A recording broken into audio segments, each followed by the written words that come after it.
On this episode of Ranger Talks to Go, we'll be learning about what you can do to leave no trace on your visit to Pikes Peak and beyond. The saying pack it in, pack it out is just the beginning. There are 7 principles that guide us in helping to minimize our impacts in the outdoors and preserving these amazing places. And I'll guide you through each one of them. So stick around because you're listening to Ranger Talks to Go. Ranger Talks to Go.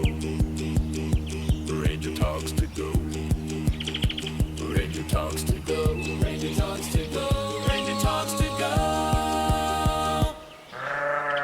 As we begin our journey to discuss and learn about Leave No Trace, it's important to distinguish the idea of ethics and principles from rules and regulations.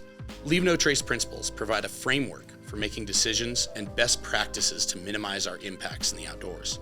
Our goal is to decrease our impacts, because the only way to eliminate our impacts would be not to go into nature in the first place, which is not what we want. I think of the Leave No Trace principles as a toolkit I can use to make the best decisions to protect natural areas I visit and minimize my impact, even if it's not something I'm required to do by a rule. The first principle of Leave No Trace is to plan ahead and prepare. It's first because it's the most important. We want to address safety first. Planning ahead and preparing helps ensure that we have a safe and a fun visit. When visiting a new place, make sure to do your research. Visit official websites like drivepikespeak.com or cite from land managers or government agencies. Be sure to check the weather using a reliable source like NOAA and the National Weather Service.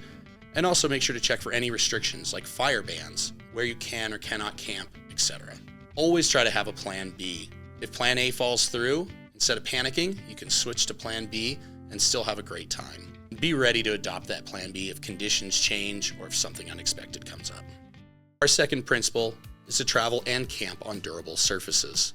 When visiting natural areas, and especially fragile ecosystems like the alpine tundra found on Pikes Peak, it's important we choose our path, or in our case road, and stick to durable surfaces. In this case, when we use the word durable, we're talking about things that are resistant to damage.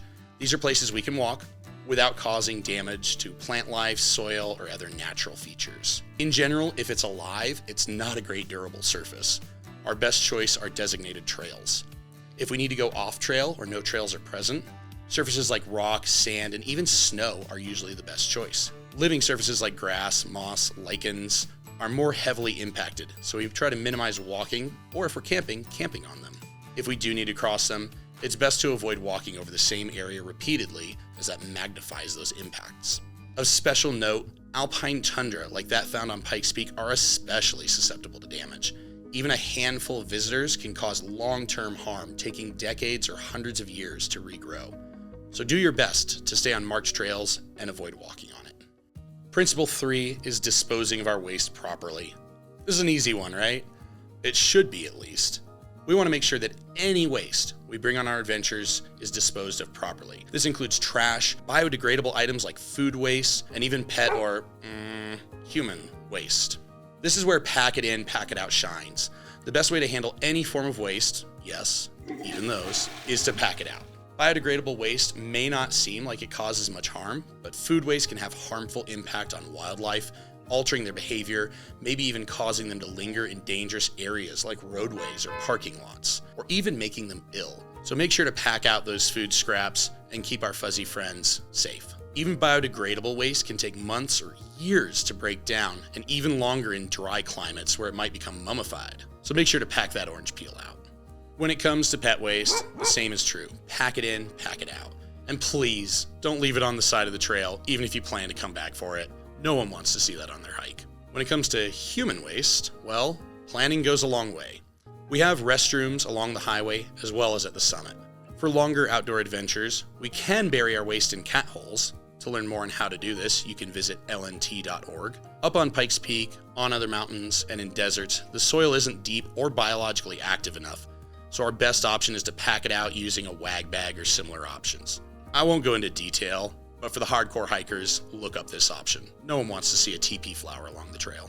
Once packed out, all waste should be disposed of in an appropriate receptacle, a trash or recycling bin. And if one isn't available, our sponsor might be able to help.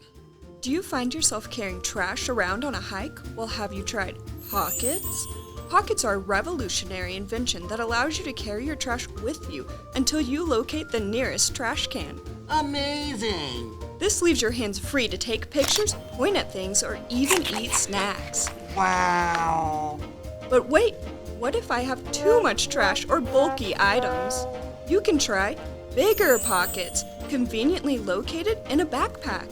Too cool. So give it a shot, impress your friends, be a nature hero. Earn a Ranger thumbs up and pack your trash out with Pockets. Do we really need to do an ad read on how to pack out your trash? Our fourth principle is to leave what we find.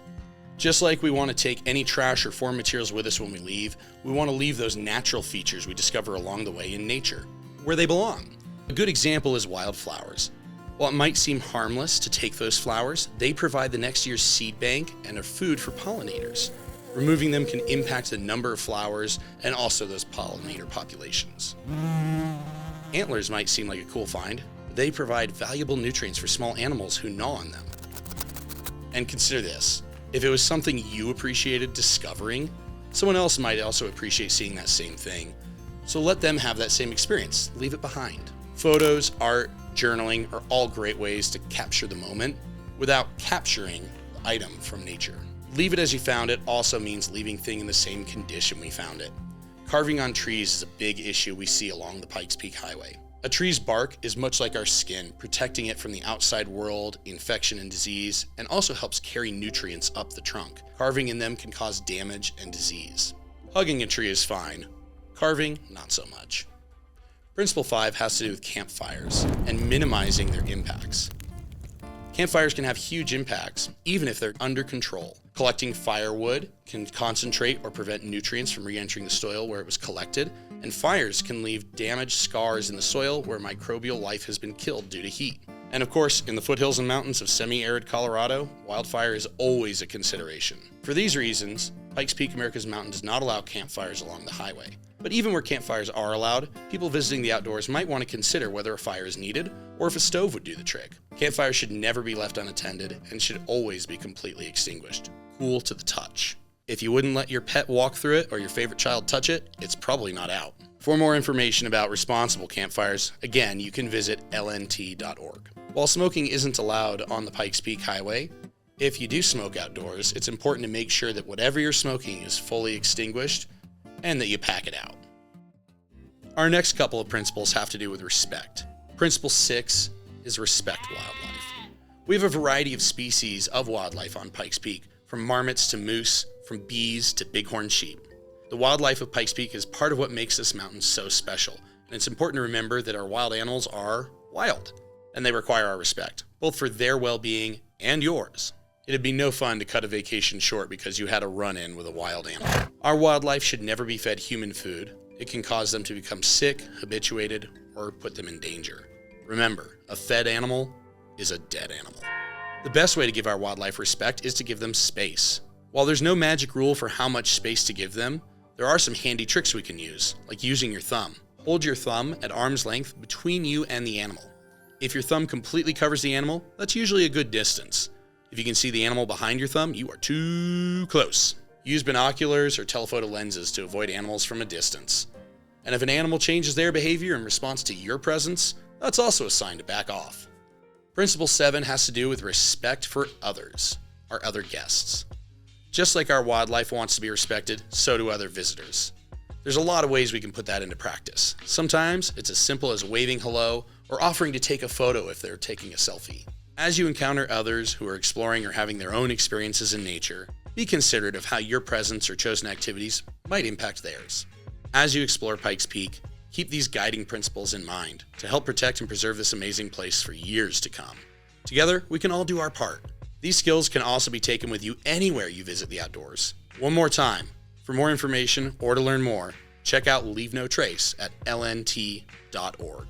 Thank you for listening to Ranger Talks to Go.